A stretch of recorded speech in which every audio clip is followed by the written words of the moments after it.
Many European cities prioritize preservation, maintaining skylines that reflect centuries of history. Rotterdam presents a different profile. Glass towers rise over the River Maas, and cube-shaped houses tilt over modern sidewalks.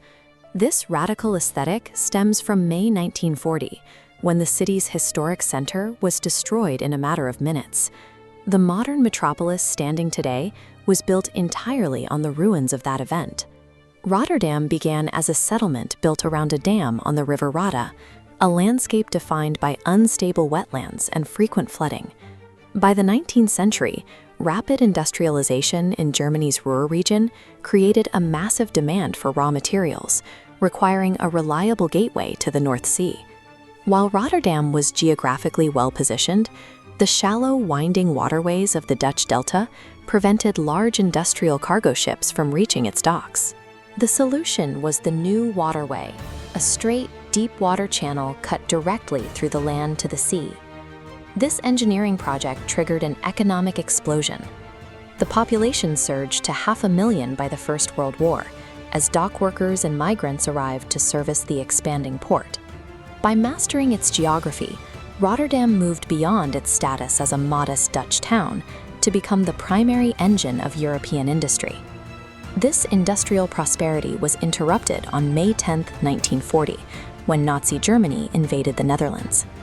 German paratroopers landed near the River Maas, fighting Dutch defenders for control of the bridges that led into the rest of the country.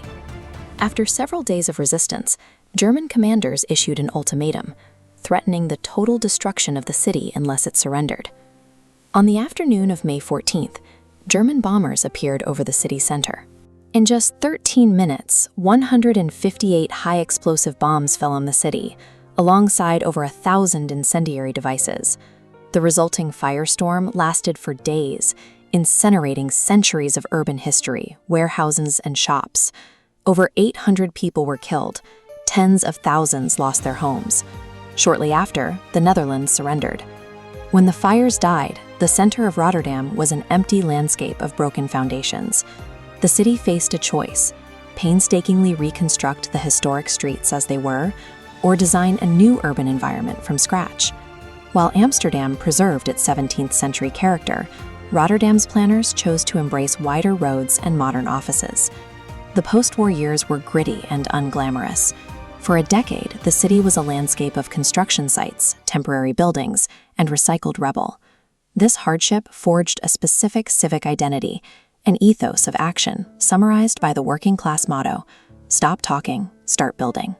The total destruction of the old center shifted the city's identity, favoring forward-looking pragmatism over historical nostalgia.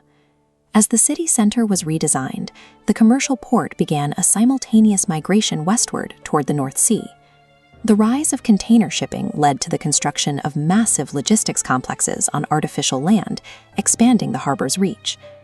In the residential center, architects used the newly open space to test the limits of design. The cube houses provide clear evidence of this experimental spirit, designed to challenge conventional ideas about how residential spaces should function. While other European cities prioritize the protection of their historic skylines, Rotterdam continues to invite radical architectural change. Embracing the future didn't mean erasing the memory of loss. Glowing lights embedded in the pavement mark the edge of the 1940 fire boundary. The city officially commemorates the bombing every year on May 14th, treating its modern architecture as a testament to recovery rather than a static memorial. The current skyline reflects a deliberate decision to engineer a new future instead of recreating the ruins of the past. Love uncovering city secrets and history in minutes? Hit that like button, share the mystery, and subscribe for more.